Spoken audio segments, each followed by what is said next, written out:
고센TV 시청자 여러분 안녕하세요. 마에스트로 나입니다. 성도님들 요런 생각 혹시 한번 해보신 적 있으실지 모르겠네요. 그 요한계시록이 보면은요, 사도 요한이 저수를 했죠. 비유와 상징으로 이제 제법 많이 구성이 되어 있습니다. 그래서 해석이 각각 달라요. 성도님들도 아실 겁니다. 그리고 잘 아는 이제 사이비 이단이지만 신천지도 이 요한계시록을 특히나 이 요한계시록에 이제 이 비유를 푼다. 그래서 뭐 14만 4천의 정체 등등 이제 이런 식으로 접근을 하는데, 이런 문제들, 꼭 저는 지금 신천지만을 말씀을 드렸지만요, 요한계시록이 이제 제일 대표적인 거라서 말씀드리는 거예요. 요한계시록만 그렇다는 게 아니라, 이 요한계시록이 비유와 상징이 아니라 마치 사도 바울처럼, 사도 바울은 그 비유나 상징을 그런 것을 이제 좀 말하기 좋아하는 스타일이 아니거든요. 바울 서신을 보면요, 대부분은 그냥 현실이 있는 그대로를 이제 기록을 합니다. 비유나 상징 같은 걸 잘 쓰지를 않아요.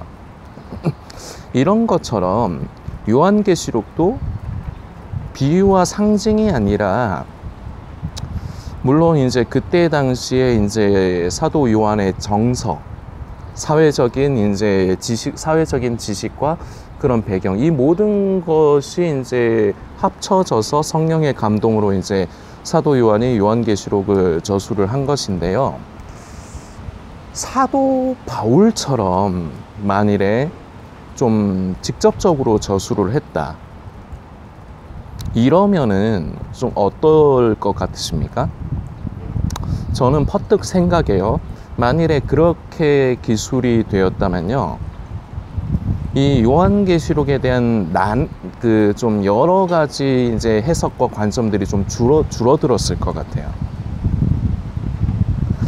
다시 말씀드리지만 이 요한계시록이 특히나 그 비유와 상징이 좀 많기 때문에, 그래서 이게 보는 사람마다 시각이 다르고 이제 그 해석하는 게 다 다른 거예요. 그러다 보니까 여러 가지 의견들이 나뉩니다.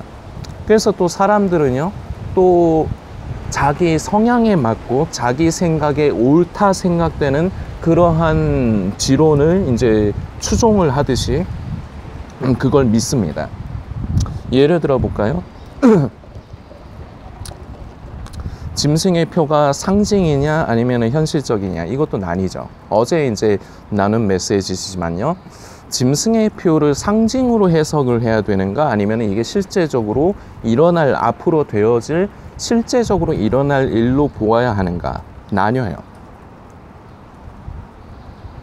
근데 만일에 요한계시록에서 요한이 이게 뭐 어느 시점쯤 그때 당시에는 세상에 요런 모습들이 보일 것이다, 그런데 그때쯤에 실제적으로 이것을 받게 할 텐데, 이게 모양이 어떠냐면 어떻다, 뭐 이런 식으로요. 만일에 이런 식으로 직접적으로 이제 기록을 했다면요, 요한계시록은 그 짐승의 표는요, 현실적으로 꼭 이제 나타날 것이다, 이렇게 방향을 잡는데 무리가 없겠죠. 그런데 왜 이렇게 말씀이 상징과 비유로 이렇게 적혀졌을까? 사인입니다. 야구를 보면요, 저는 야구를 잘 모릅니다. 대략적인 룰은 알아요. 그런데 저는 스포츠 자체를 별로 좋아하지 않습니다. 그런데 보면요, 투수가 있고요, 그 공을 받는 포수가 있죠. 그런데 포수가 사인을 줍니다. 투수만 알아볼 수 있게. 그리고 이제 감독도 선수들에게 사인을 주죠. 자기 팀 선수들만 알아볼 수 있게. 다른 사람은 보면 안 돼. 이게 사인이지 않습니까? 이것입니다. 보아도요, 보면 안 되는 사람들이 있습니다. 들어도요, 들으면 안 되는 사람들이 있습니다. 누구냐? 마귀의 자식들. 또 다른 성경에 기록이 되어 있는 또 다른 표현으로 치면요, 독사의 자식들. 한 가지 표현이 더 있습니다. 양이 있고요, 염소가 있습니다. 이 염소들이요. 말씀을 살피면서 계속 오늘 메시지 이어나가겠습니다. 마태복음 13장 9절부터의 말씀입니다. 우리 성도님들도 오늘 이 영상 다 시청하신 다음에 내용을 묵상하시면서 이제 이 말씀도 읽고 다시금 되새기시는 시간을 가져주시길 부탁드리겠습니다. 마태복음 13장의 9절부터의 말씀입니다. 귀 있는 자는 들으라 하시니라. 제자들이 예수께 나와 이르되 어찌하여 그들에게 비유로 말씀하시나이까. 자, 여기에 방금 전에 제가 제시한 문제점을 제자들이 예수님께 말하는 겁니다. 왜 비유로 말씀하십니까, 주님? 그냥 좀 스트레이트하게 말씀을 하셔야 사람들이 다 알아들을 거 아니냐, 이 의도 아니겠습니까? 제자들은 제가 지금 제기한 성도님들께 이제 제기한 그 문제를 예수님께 왜 이렇게 말씀하시느냐, 그렇게 말씀하시지 않으실 수 있는데, 이런 질문을 던지는 겁니다. 자, 지금부터 이제 예수님의 대답입니다. 11절로 이어갑니다. 대답하여 이르시되 천국의 비밀을 아는 것이 너희에게는 허락되었으나 그들에게는 아니 되었나니, 무릇 있는 자는 받아 넉넉하게 되되 없는 자는 그 있는 것도 빼앗기리라. 계속 이어가겠습니다. 그러므로 내가 그들에게 비유로 말하는 것은 그들이 보아도 보지 못하며 들어도 듣지 못하며 깨닫지 못함이니라. 이사야의 예언이 그들에게 이루어졌으니 이르렀으되 너희가 듣기는 들어도 깨닫지 못할 것이요 보기는 보아도 알지 못하리라. 이 백성들의 마음이 완악하여져서 그 귀는 듣기에 둔하고 눈은 감았으니 이는 눈으로 보고 귀로 듣고 마음으로 깨달아 돌이켜 내게 고침을 받을까 두려워함이라 하였느니라. 그러나 너희 눈은 봄으로 너희 귀는 들음으로 복이 있도다. 아멘. 16절까지의 말씀입니다. 지금 이 말씀이 바로 제가 제기한 문제에 대한 예수님의 답변입니다. 제 생각을 말씀드리는 게 아닙니다. 성경에 있는 그대로로 말씀을 드립니다. 허락이 되는 사람들이 있고요, 허락이 되지 않는 사람들이 있습니다. 마귀의 자식이 있고요, 하나님의 자식이 있습니다. 뱀의 자식이 있습니다. 염소가 있습니다. 자, 그런데 이게 이 마귀의 자식, 독사의 자식, 이 염소가 세상에 예수님을 믿지 않고 교회를 다니지 않는 사람들을 얘기하는 것이다 라고만 생각하시면 곤란합니다. 물론 넓은 의미에는요 포함이 되지만요, 그들은 어떻게 보면은 아직 선택의 기로가 남아있는 상태입니다. 엄연히 치자면요, 마귀의 자식이냐 하나님의 자식이냐, 양이냐 염소냐, 아직은 선택을 하지 않은 거예요. 이 선택의 기로에 있는 겁니다. 그래서 우리는 복음을 전하는 거죠. 그들이 선택하도록.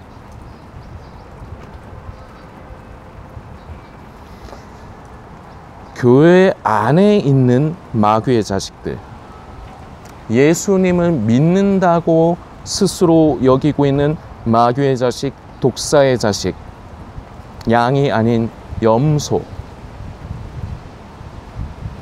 이들에게 들리지 않기를 바라시는 겁니다. 저는 인간적으로요, 이게 제가 악하기 때문에 이런 생각을 갖는 것일 수 있습니다만, 전 이게 하나님의 공의라고 생각해요.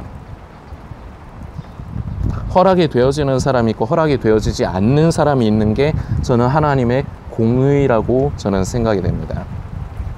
그러면 퍼뜩 잘못 생각하면요, 이런 생각들을 하실 수가 있습니다.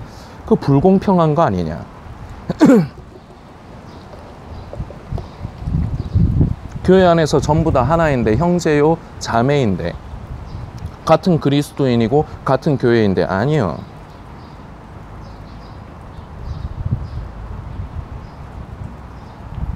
교회 안에요 나뉘어요. 성령을 따라 사는 사람과 육에 속한 사람이 나뉘어요. 다른 표현으로 치면요, 마귀의 자식과 하나님의 자녀가 나뉘어요. 양과 염소가 나뉘어요. 그런데요, 그 염소와 마귀의 자식들은요, 본인이 예수님을 믿는다고 생각해요. 그리고 본인에게 말씀이 들린다고 생각해요. 그래서요, 지금 유튜브를 통해서 마지막 때 종말론, 음모론을 다루는 유튜버들의 그 영상에 귀를 기울이는 이유가 바로 이겁니다. 말씀을 하나 더 살피고자 합니다. 요한복음의 말씀입니다. 요한복음 10장의 말씀이고요. 3절부터요.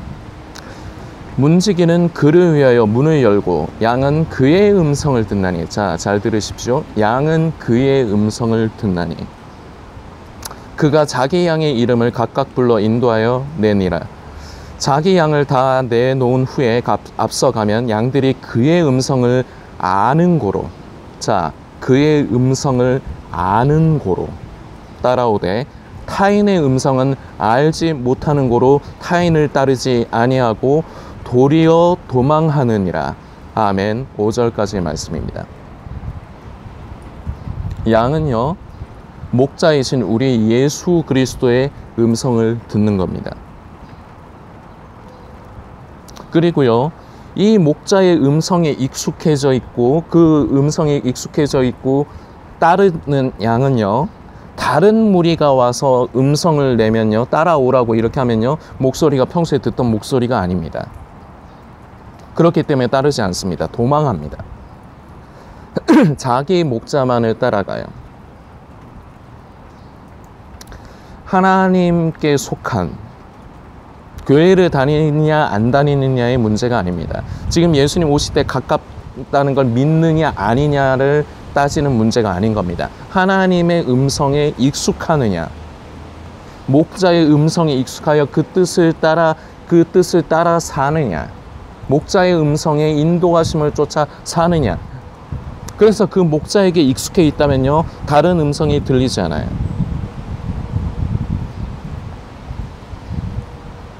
그런데 이것을 허락을 하시는 이유, 들어도 듣지 못하게, 보아도 보지 못하게, 마음이 지혜롭지 못하고 우둔하여 깨닫지 못하게 하시기 위함입니다. 저는 이게 공의라고 생각을 합니다. 왜냐? 목자의 음성을 못 듣는 무리는요, 허황된 것에 마음을 이미 뺏긴 겁니다. 그래서 거기에 시간과 에너지를 쏟은 겁니다. 그럼 거기에 대한 대가를 받아야 되는 거 아닙니까? 제가 좀 잔인한가요? 제가 너무 좀 차갑나요? 예, 제가 성격이 원래 좀 차가운 면이 있습니다. 근데 저는 그래서 그런지 몰라도요, 저는 이게 하나님의 공의라고 저는 생각합니다. 모든 사람에게 기회를 줍니다. 그래서 누구나가 들을 수 있어요. 예를 좀 들어드리겠습니다. 저번에 이제 저희 목사님과 이제 식사 자리에서 목사님께서 제가 섬기고 있는 서울 반석교회 어떤 성도님에 대해서 얘기를 해주셨습니다. 그 성도님은 이제 다른 교회를 이제 섬기시다가 너무 답답하셨나 봅니다. 메시지가. 그래서 옮겼는데요, 처음에는 여기 와서도 메시지가 잘 들리지 않았답니다. 그런데요, 계속 그 말씀을 듣고 그러다 보니까 어느 순간부턴가 그 말씀이 귀에 들리더랍니다. 자, 만일에 기회조차 없었다면요, 메시지 자체가 없었다면요, 이건 불공평할 수 있습니다. 그런데요, 메시지가 있어요.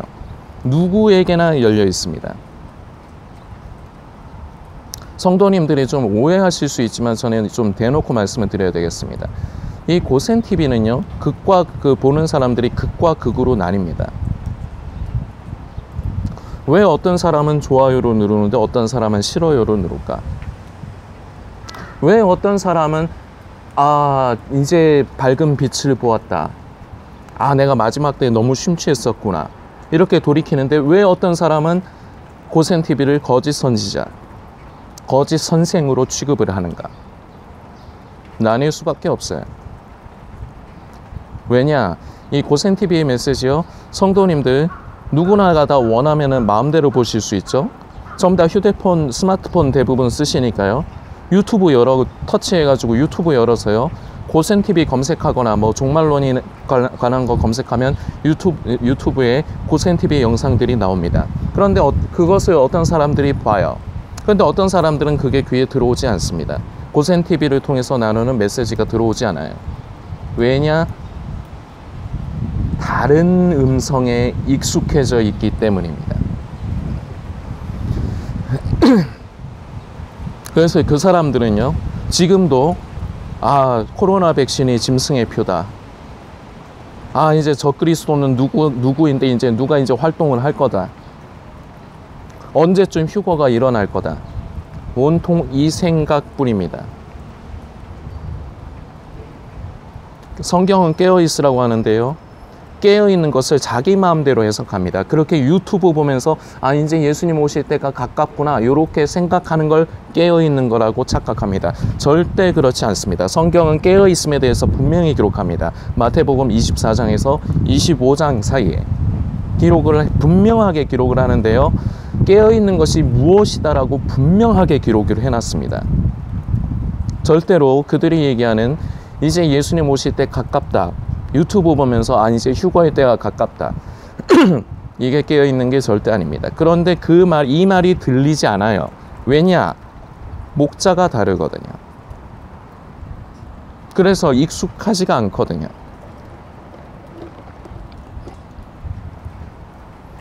대부분 종말론과 음모론에 마음이 뺏기고 생각이 뺏기고 가까이 하는 사람들 대부분은요, 결국의 끝은 멸망입니다. 왜냐? 본질적인 걸 못 만지거든요. 안타깝게도 결국의 끝은 멸망입니다. 이게 왜 뜨지? 결국은 멸망입니다. 본질은 못 만지고요, 날마다 우리가 그 말씀에 귀를 기울이고 성령님의 인도하심에 따라 그 말씀에 순종하며 하루하루 변화되어져 가는 것, 이게 성도의 삶이고 이게 성도의 정체성입니다. 이 중요한 본질은 잊어버리고요, 관심하지 않고요, 이제 마지막 때, 휴거, 7년 대환란, 짐승의 표, 짐승의 우상, 이런 것에만 관심을 가지고 생각을 뺏겨 있는 사람들이요, 거의 대부분은요, 이 상태가 바뀌지 않습니다. 죽을 때까지. 끝까지 못 들어요. 기회는 열렸습니다. 고센TV는 누구나 볼 수 있어요. 그리고요, 이미 많은 사람들이, 적지 않은 사람들이요, 고센TV의 5, 6년 동안의 그 사역의 기간 동안 고센TV를 시청을 했어요. 그런데도요, 안 들리는 사람은 안 들리는 겁니다. 그런데 들리는 사람들이 있습니다. 그게 지금도 고센TV를 시청하고 계시는 몇 명 안 되시지만 남아 계신 성도님들입니다. 그런데요, 성도님들 주의하셔야 됩니다. 언제든지 이 전세가 뒤집힐 수 있습니다. 마지막 때 음모론에 심취되어 있던 사람들이요, 무조건 100% 다 그 상태로 끝장나는 게 아닙니다. 고센TV를 통해서 하나님께서 찾으시는 영혼들이 있어요. 제일 대표적인 예가 바로 접니다. 저는 처음에 마지막 때 종말론에 심취했던 사람이에요. 그래서 저는 나름대로 분석까지 하려 했던 사람이에요. 그런데 어느 날 하나님께서 은혜를 베푸신 겁니다. 긍휼을 베푸신 겁니다. 그래서 그걸 하는 게 무슨 의미가 있느냐, 이걸 깨달은 거예요. 저도 전에는 이런 부분에 대해서 귀가 닫혔던 겁니다. 종말론에 심취했을 때는요. 그런데 하나님께서 제 양심을 우둔하게 하신 것이 아니라 지혜롭게 하시고 귀가 열리게 하시고 이제는 듣는 겁니다. 그래서 바뀌어서 종말론에 그리고 마지막 때에 심취해봤던 사람이기 때문에 제가 바로 이 일을 할 수가 있는 겁니다. 그 길을 가면 안 된다고. 그건 하나님께서 기뻐하시는 일이 아니라고. 그것은 하나님의 음성을 듣는 일이 아니라고. 성도님들, 기억하셔야 됩니다. 기회는 누구에게나 있어요.